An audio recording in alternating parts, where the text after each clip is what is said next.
श्री हनुमान चरित्र में आगे में लिखा गया है कि ऋक्ष राजा वानर के दो पुत्र थे, बाली और सुग्रीव। पिता अपने दोनों पुत्रों को समान रूप से प्यार करते थे। दोनों बालक अत्यंत धीर, वीर, बलवान, बुद्धिमान एवं सुंदर तो थे ही, दोनों में परस्पर अतिशय प्रीति थी। बाली सुग्रीव को प्राण तुल्य चाहते थे और सुग्रीव बाली के चरणों में पिता की भांति सदा रखते। दोनों भाई भोजन, शयन, क्रीड़ा, आखेड़ आदि साथ ही करते, प्राय सदा साथ रहते थे।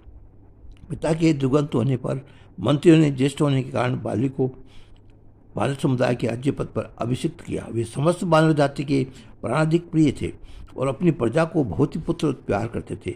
इस प्रकार बाली किष्किंधा के विशाल राज्य का शासन करते और सुग्रीव श्रद्धा भक्ति के कारण अत्यंत विनती भाव से दास की भांति अपने आग्रह के सेवा में प्रस्तुत रहते।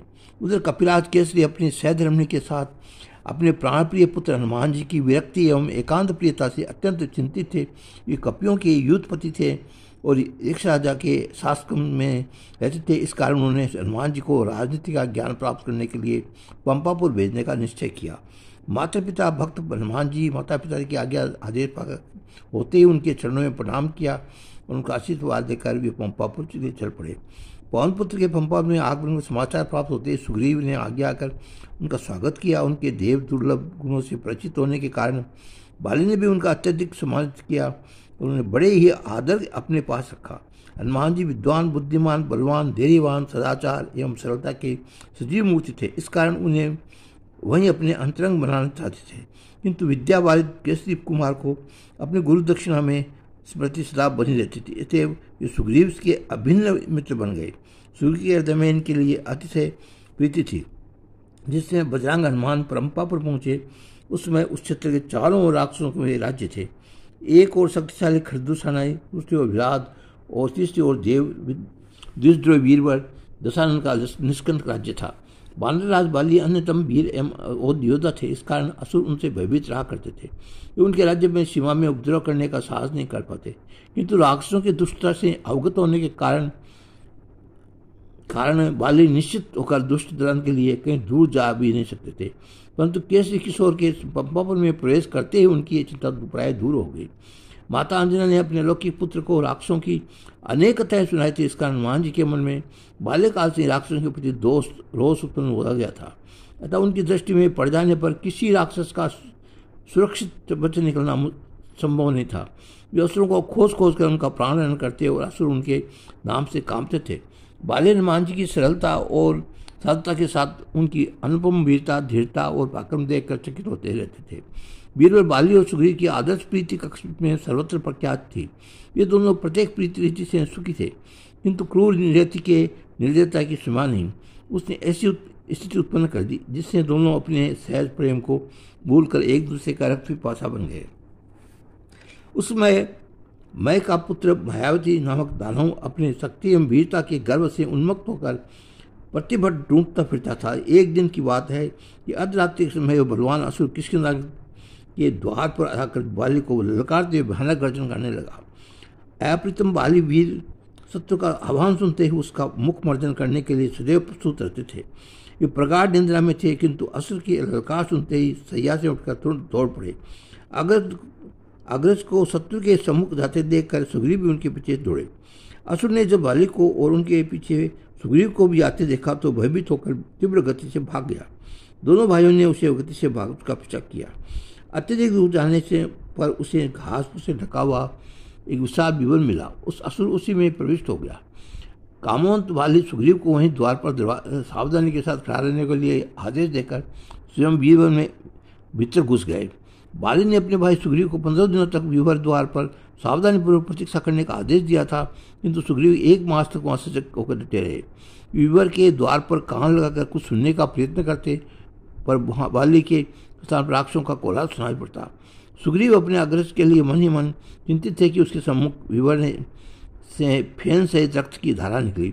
बाली भ्रातः प्रश्न के कारण सुग्रीव व्याकुल हो गया और उनके मन में बाली के लिए शंका होने लगी। बहुत ध्यान देने पर भी जब उन्हें बाली का कोई शब्द सुनाई नहीं पड़ा, तब उन्होंने सोचा इस विशाल विवर में असुरों ने मिलकर मेरे प्राणी प्रिय अग्रज को मार डाला, अभी आकर मुझे भी जीवित नहीं छोड़ेंगे। अत्यंत दुखी हुआ सुग्रीव अपने रक्षा के लिए पर्वत तुल्य एक शिला उठा चट्टान से विवर का मुख बंद कर दिया। उदास मन वाली को जलांजलि देकर वे किसान दल लौट आए। सुग्रीव अपने अग्रज की मृत्यु का संवाद अप्रकट रखना चाहते थे, किंतु तत्व मंत्रियों ने युवराज अंगद को छूटा देकर सुग्रीव को राज्य राज पर अभिषिक्त कर दिया। वे नीतिपूर्वक राज्य की दायित्व निभाना करने लगे। उस वीरवर वाली असुर के समस्त साथियों का वध कर राजधानी लौटे। जब उन्होंने अनुज अग्रीव को अपने स्थान पर राज्य पद पर उपभोग करते देखा, तब उनके नेत्र क्रोध से लाल हो गए। उन्होंने सोचा, इसी स्वार्थी भाई ने मेरी स्त्री और राज्य का सुख प्राप्त करने के लिए विवर द्वार पर विशाल चट्टान रख दी थी, जिससे मैं बाहर न निकल सका और मैं वहीं मेरा अंत हो जाए। ये विचार मैंने आते ही फजरत उस अग्नि से प्राणोति पड़ गई, वही क्रोधान्मुक्त हो गए। सुग्रीव ने क्रोधालोचन अपने बड़े भाई को देखते ही उनका राज्य वापस कर दिया और वे अपने वस्तु स्थिति समझाने का प्रयत्न करने लगे, किंतु अतिशय क्रुद्ध बाली सुग्रीव के कट्टर शत्रु हो गए। उन राज्य से सुग्रीव पत्नी रुमा को अपने अधिकार में कर लिया। वे सुग्रीव को वध भी कर डालना चाहते थे। सुग्रीव प्राण रक्षा के लिए मंत्रियों से भाग खड़े हुए। भय भी सुग्रीव भागे जा रहे थे कि बाली उन्हें मार डालने के लिए उनके पीछे लगे थे। नद नदियाँ, वनों, पर्वतों, समुद्रों और नगरों को छोड़ते हुए सुग्रीव दौड़ते जा रहे थे। कहीं कुछ दिन भी रुकने का साहस उनमें न रह गया था। बाली जो प्राणघातक शत्रु की तरह पीछे लगे थे, भागते दौड़ते सुग्रीव हिमालय, मेरू और उत्तर समुद्र तक पर जाकर वाली से अपना पीछा न छुड़ा सके। उन्हें कहीं शरण नहीं मिली। तब उनके साथ निरंतर छाया की भांति रहने वाले ज्ञानगंज ने हनुमान जी को दुमदुम वध की घटना स्मरण आई। महर्षि के भेष में रहने वाले दुमदुमी नामक दैत्य में एक सहस्त्र हाथियों का बल था। उसने अपनी शक्ति से बड़ा अहंकार था। एक बार की बात है, समुद्र और हिमालय को तिरस्कार कर गर्जना करता हुआ शिरोमणि बाली से युद्ध करने के लिए किष्किंधापुरी के द्वार पर जाकर जोर जोर से दुमदुमी नाथ की तरह गर्जना करने लगा। दुमदुमी अपने खुरों से पृथ्वी को खोदता, वृक्षों को नष्ट करता और पुरी के द्वारों को सिंगों से तोड़ने का प्रयत्न करता हुआ युद्ध का आह्वान कर रहा था। उसकी गर्जना सुनकर पराक्रमी बाली समर्थ भरे हुए बाहर निकले। उस समय उनके कंठ में इंद्रप्रस्थ विजय प्रदर्शनी स्वर्ण माला सुभूषित थी। जो दुमदुमी देखते ही उसने युद्ध करने के लिए सावधानी खड़े हो गए। वह पर अपने सिंगों से आक्रमण करने के लिए अत्यंत वेगपूर्ण झुकटाई था कि बाली ने दोनों सिंह पकड़कर महेश के सिंह वज्र मुष्टि से बंध गए। वही दुमदुमी देते सिंह पकड़कर उसे चारों ओर घुमाने लगे। उस समय बाली क्रोध भयानक मूर्ति बन गए थे कि बार बार जोर जोर से पकड़ कर गर्जन कर रहे थे। इस प्रकार पहले तो उन्होंने उस पर्वताकार दैत्य को चारों ओर घुमाया और फिर उसे बलपूर्वक पृथ्वी पर पटक दिया। दुमदुमी के दोनों कानों से रुद्र की धाराएं बहने लगी। अमित शक्तिशाली दुमदुमी उठा और तुरंत बाली से भिड़ गया।